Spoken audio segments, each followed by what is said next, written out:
being a go-getter is now like a soft skill. Like you have to be able to show up in your workspace, whereas 50 years ago, you need to be able to shut up and sit down and be quiet. There's just a shift in how the younger demographic disconnecting with the older demographic because I never grew up without a smartphone in my hand. In a world where creativity and new mental models is what's valued, the 20-something becomes far more valuable than the 50-something in the workforce. They tend to think that we're lazy because our hard work is defined by stuff we do on our computer, stuff we do on our phone. And I think it's just a difference in what was considered hard work.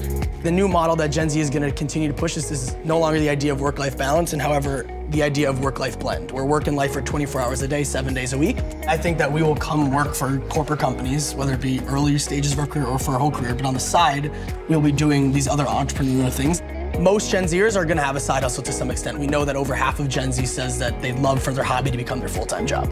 We grew up, in the middle of the Great Recession, right after 9/11, and so that kind of instability has always been a part of our childhoods. We don't flinch in the face of that. We very much are still looking ahead. I think one of the pressures that all of us feel in the workforce is the rate of change just seems to be accelerating. To me, one of the key skills for all of us to really develop is adaptability. Not everyone's going to be in a physical workplace. Some people work better on their device from home.